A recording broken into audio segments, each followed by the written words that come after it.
அது இல்லைப்பா, மொத்தமாக பர்ச்சேஸ் பண்ணுறதுக்கு ஒரு அத்தியாவசியம் எல்லாமே நீ எல்லா மாநிலத்திலுமே வந்து மாநிலம்னா இவங்க சொல்றத பேச்சை கேட்குற மாநிலத்தில் இருக்கும் பூரா எந்த டெண்டர் ஆனாலும் சரி ஜம்மு அந்த ஜம்முல போய் தான் நீங்கள் வாங்கிட்டாங்க. அந்த ஜம்மு வந்து அவன் முடிவு பண்ணி வச்சுப்பான் யாருக்கு இந்த டெண்டர் கொடுக்கணும்னு. அதில் ஒரே பேச்சு பேசுவான், நாங்களாம் முடிவு பண்ணிட்டாங்க அது ஜம்மு மூலியமாக எடுத்தாச்சுருவோம்.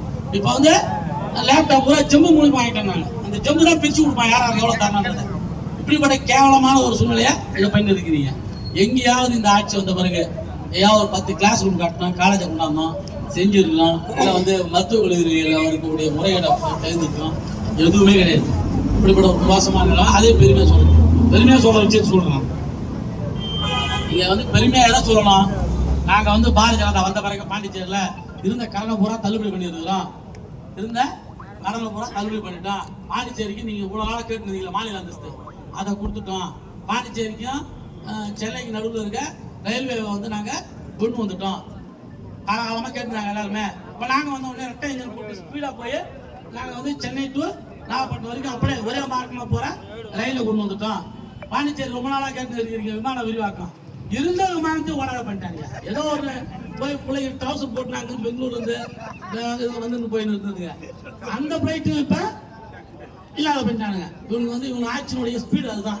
நீங்கள் வந்து அதுவும் ஒழிஞ்சு போச்சு. துறைமுகத்தை பொறுத்த வரைக்கும் நம்ம பாண்டிச்சேரியில் வந்து பாண்டிச்சேரி துறைமுகத்தை விரிவாக்கம் பண்ணுவோம். இவ்வளோ ஒரு கப்பல் வரும், இங்கே இத்தனை ஓடி பெறலாம், இவ்வளோ பேருக்கு வியாபாரம் வரும், இவ்வளோ பேருக்கு வேலை வாய்ப்பு கிடைக்குனாங்க. நம்ம கெல்லியில பார்த்து அந்த தொழிலுக்குலாம் லிஸ்ட் எடுக்க ஆரம்பிச்சிட்டாரு. கப்பல்லாம் வரப்போகுது, வேலை வாய்ப்பு கொடுக்க போறோம்னு சொல்லிட்டு. ஆனால் இவனு அதானிக்கு அம்பானிக்கு வித்தது வந்து அவனுக்கு வாங்கி அங்கே போய் 200 தான் தெரியும். நம்மளுக்கு காரைக்கால் போட்ட அம்பானிக்கு வித்தது நம்மளுக்கு எப்போ தெரியும்னா வித்துட்டு தான் தெரியும். அதே மாதிரி எலக்ட்ரிசிட்டி உங்கள் பெருமை அதுதான். எலக்ட்ரிசிட்டி ஒழுங்காக இந்த எலக்ட்ரிசிட்டி லாபத்தில் போன எலக்ட்ரிசிட்டியை இன்னைக்கு வந்து என்னென்னவோ போட்டு சிஸ்டம் போட்டு வரி போடுறீங்க, கேட்க ஆள் இல்லை. உங்களுக்கு நீ கரண்ட் பில்லை ஏற்றிருக்கீங்க, கேட்க ஆள் இல்லை. தனியார் குழு ஒரு முடிவு எடுத்துட்டீங்க, கேட்க ஆள் இல்லை. கேட்க ஆள் நாங்கள் கட்சி தான் இருக்கிறோம். ஆனால் மக்கள்கிட்ட வந்து பொய் பிரச்சாரத்தையும் தொடர்ந்து வெக்கமே இல்லாத சொல்றீங்க. வெக்கமே இல்லாத முகத்தை பாண்டிச்சேரியுடைய முதலமைச்சர் அவருடைய முகத்தை காட்டும். முதல்ல அவர் முக